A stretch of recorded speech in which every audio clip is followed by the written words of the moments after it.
And we're live. Good All right. afternoon. How are you doing today? If I was any better, I'd be you.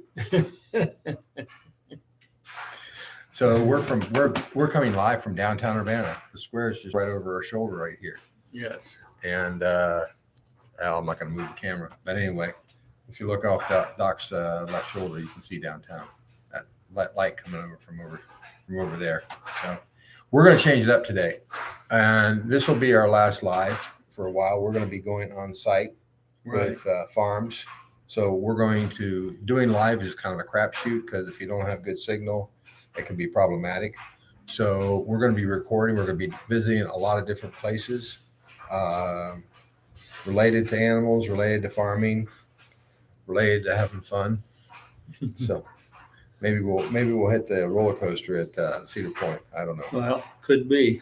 Yeah. Anyway, we're going to change it up today. There's been a lot of stuff in the news. You've been to China. Yes. Numerous times. And pretty scary. Pretty friggin' scary what's going on with China. And I'll just say it. They've already declared war on us. I mean, if we look at the numbers, and you can validate that. You did a story about one particular instance, 10 years ago now? Yes. And almost 10. Almost 10 years ago, 9 years ago, and that's the Ohio Farm Journal. Ohio Country Journal. Ohio Country Journal, excuse me. And basically, well, I'll let you tell the story, what that article was about, and then that'll segue in right into what we're talking about. Okay. Well, basically what it amounted to, 15 years ago or so, China had not done any organ transplants or anything like that. And yet there were people with defective livers or congestive heart failure, or that sort of thing. And two surgeons from China came to the University of Pittsburgh and trained with surgeons there that has a very active transplant program, and a very good one. And they trained with them on doing organ transplants, specifically hearts, livers, and those kind of things. And they went back to China then and implemented a program of offering heart transplants and this sort of thing. Now, the big issue with doing organ transplants is that you have to have a healthy organ from somebody that's dying or whatever to be able to extract deceased and on life support. Yes. Well, they're not deceased, but they're on life support. And it has to be on a tissue match. In other words, it just isn't, you can go find a liver or a heart and take it out of one person and put it in another. They've got to be a tissue match. And these two surgeons, the first year between them, did 1,600 heart transplants. Just absolutely incredible. That's a crazy number. Yes. Have we even done that many in the United States? Oh, yes. Oh, have we? Yeah. And so the thing of it is, they got that program started, and the big problem with the transplant program in the United States and every other civilized nation is you got to have donor organs from people that are passed on or in the process of passing on or whatever that match up. And it was incredible that the Chinese got 1,600 of them done the first year. Yeah. The first year. Well, they have a huge population, so it's plausible. It's 1.4 billion people. It's in China. Well, their population is actually decreasing because their birth rate is decreasing dramatically. That's right. And so they were doing that. Well, then they continued to do that. And American doctors were kind of astounded at how many of them they could do and how many people they could get tissue matches on for heart transplants and so forth, and meet the same standards that we have here in the United States and most of Europe has. And it turned out these guys had trained at Pittsburgh and went back, started this program, and they had no problem finding matches because anybody that was in prison because of being a dissident. Political prisoners, in essence. Yes, political prisoners. They did Prisoners of conscience. they did tissue matches, one thing and another, and identified their blood types and so all the aspects of that. And then they would have somebody that needed a transplant, and in their vast catalog of people that they had tissue They're typed. pre-matching. This just blows my mind. They are pre-matching. Duke, go sit down. Go.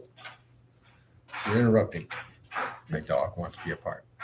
They're pre-matching the tissue donor who's in perfectly good health, other than being a prisoner of conscience. Right. Either Falun Gong or somebody from Tiananmen Square or any of the other objectionable. And to give you an to the idea, CCP, the Communist Chinese Party. right.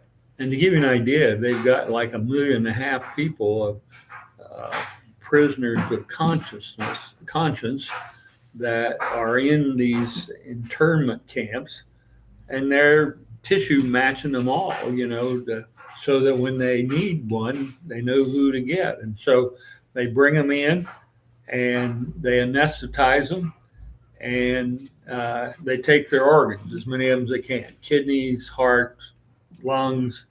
And they've done all the pre-work for this. They already know what their tissue match is. And so that's what they do for that. Now, they've harvested the organs. What happens to this prisoner of conscience does? Well, they've actually got a machine they developed, a patented machine with an international patent. It's their killing machine. And that is, after they've taken this prisoner's organs, they put this on his neck and they crush the brainstem. And it's their killing machine that is patented specifically for this purpose.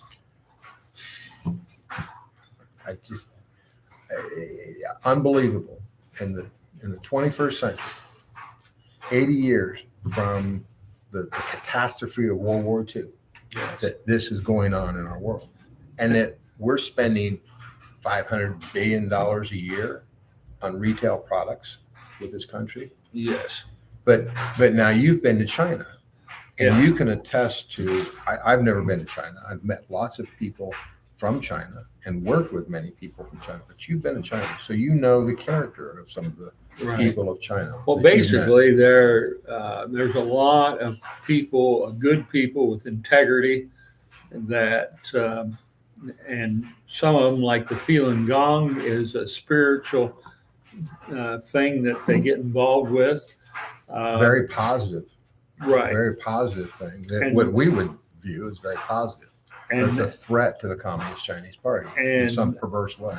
7% of the population is Christians, but they'll never tell you that, because if they're Christian, they get locked up in one of these camps and they get a tissue match. And so when they need it, they call done. them up and you're done.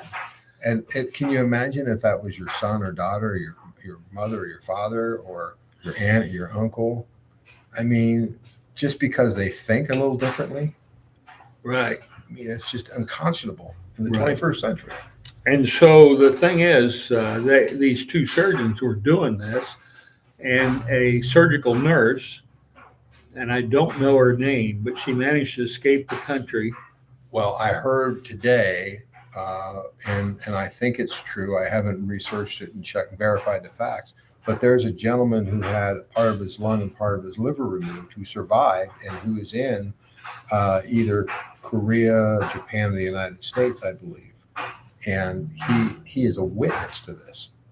Right. So anyway, to your point. So the thing of it is, they've got all these people, and they actually have Christian groups in China, but they only 2 or 3 people are over the kitchen table worshiping God and praying and doing that sort of thing. They don't dare anybody to find out that they're a Christian. And we know there's 7 million Christians in China. That's a tiny percentage. Yes. of the total population. Right.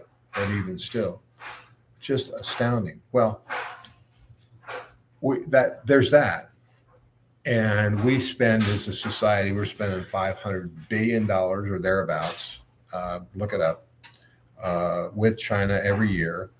And the thing, something else we just became aware of today that was on the news. Now, it appears to be true from everything that's been checked, but there were 24 truckloads, semi-truckloads, unloaded off of a ship whose bill of lading was from Shanghai to Mexico, a port in Mexico, with enough precursor. Fentanyl. Well, this is methamphetamine. Right. Enough precursor for methamphetamine. I did some checking, and since the opioid epidemic or the overdose epidemic began roughly in 1998 up until today, the CDC, Center for Disease Control, and other outside groups have said that there's 1.15 million deaths, American deaths, to fentanyl. Now, I mean, that's so big we can't even understand it, and it's a fraction of the population. But then we start talking about people who are addicted, who don't die, and then we talk about families who are destroyed, and somewhere between 3.5 and 5 million children are part of have been removed from their families. And I need to check that statistic even further, but it's a huge number. That's debilitating to our society. That is. And the cost of that is 500 billion, to $1 trillion a year. Now, wow. I got to check that fact too, but I mean, the numbers, even if they're a fraction of that, are just devastating. Right. And the fentanyl and the methamphetamines that are coming, the precursor materials are coming from China. That's a fact. We know that for a fact. Then we marry that with a complete lack of ethical or moral compunction with using prisoners of conscience to provide 900,000 organ transplants from people who went to China from all over the world to get organ transplants. I mean, this has got to be talked about. Right. This has got to be, we've got to know what's going on here. We can deal with what we know. We can't deal with what we don't know. Right. The other thing is these two surgeons that started this program, when they were doing 1,600 or 1,800 transplants a year initially, and they, as I said, they went from 0.1% to 1,600 of them a year or so. And those two guys, one of them inconveniently fell out of a 14-story window. He must have been in Russia. And he's not around. And the other one committed suicide. Conveniently. Yes. Well, honestly. With the ethical and moral compunction, he could have been, who knows? Right. Who knows the true story? Right. You can't trust anything that comes from the Chinese Communist Party.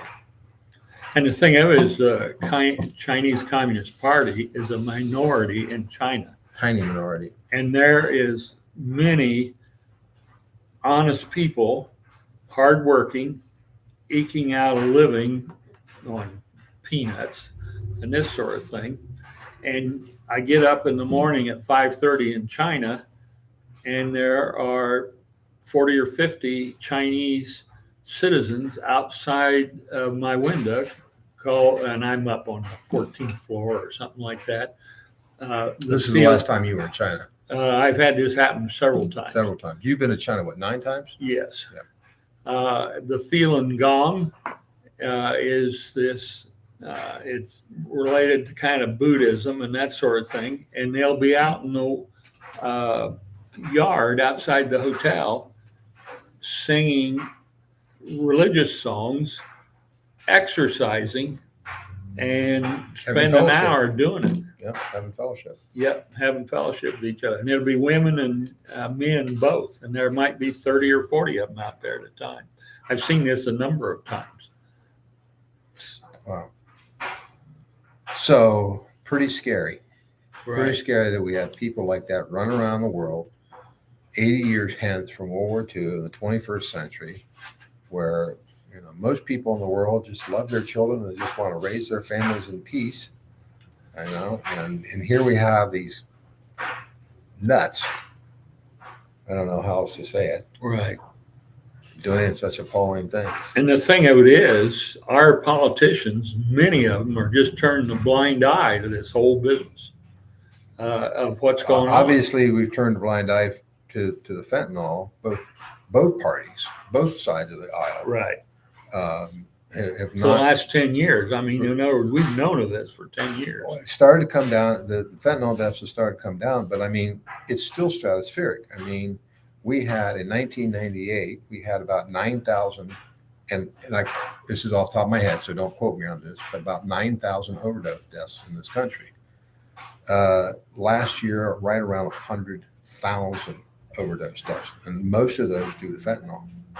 And there's some new drugs out there that are even more powerful and even more deadly that the drug cartels are trying to bring into this country, and right here in our small town. I had a scout whose parents were seduced by the allure, the drugs, and became lost in that, very sick. And he loved his mother and his grandparents took over raising him. And, he was 16 years old and he just, he got tired of dealing with it. And I don't know why he had death by suicide, but it was just devastating. I mean, he lived at my house for a summer and he was my son's best friends. And so in every family in this land, it's reached into every family in this land. I mean, and the devastation is just still there. That those empty spots for those millions of Americans who are struggling with drug. It's no wonder we feel an emptiness and a wandering and a searching in this country. I mean, those kind of deaths are there's a war being visited upon us. That's right. And it's to me, we've got to shut it down. We've got to take profound action to stop it as much as we possibly can. So, kind of a downer today, but it's something we need to talk about. It's something we need to understand. Right. My mother used to say, "You can deal with what you know. You can't deal with what you don't know." Right. Thanks. Right. All right. Well, we've gone on for enough, but something really cool. This is really cool. So, you know that guy? You cover that? Well, it's my last book. It's book number 11, and it's a book of stories of my things that occurred during my career and before I got married even. And some of the stories are hilarious. Some of the stories are sad, ironic, describing unique clients. And I use that word unique very loosely because, let's face it, there's some screwballs out there. And they're all in there. Actually, there are half of them in there. There's 67 stories in this book, and I got enough stories I could probably do another book. And these are all from your time as a veterinarian, and plus from the people you've interfaced with in your life. And a lot of inspiring stuff in here. Well, I can't claim the inspiring part. Well done job on writing it. So anyway, so this is Beyond the Barn, dodging the cow patties for 50 years as a country vet, and it's available on your website. Right. At VacaResources.com. Right. And if you buy it from Doc's website, he'll sign it. And the joke is, what crayon are you using for this week? Yes. You can Actually, also, I'll make my mark on the book. also, it's available on Amazon and available on Amazon Kindle too. Right. So get that book. It's a wonderful book. And he's got more. He's got technical books on raising swine and dairy feeders and what have you. So, and those are only available on his website. So if you're in 4-H and FFA, or you're a homesteader and you want to know about hogs or feeders or dairy cows, he's got some books that you need to get. This and one of is- them, a couple of them are in Spanish too, right? That's correct. This Yep. is the A to Z of what it takes to manage a small swine herd. So, and you got a book about dairy, milk them for all they're worth. Some utterly ridiculous stories. Utterly? No, no, it's all technical, and it's very well written, very clear, well presented. But it's contextual. Everything's there. Right. You can build on the knowledge. Whereas if you go to YouTube, you see it. Is that exactly right? Is that exactly right? You get a book. It's contextual. You go through chapter A to Z, and you can understand it. Right.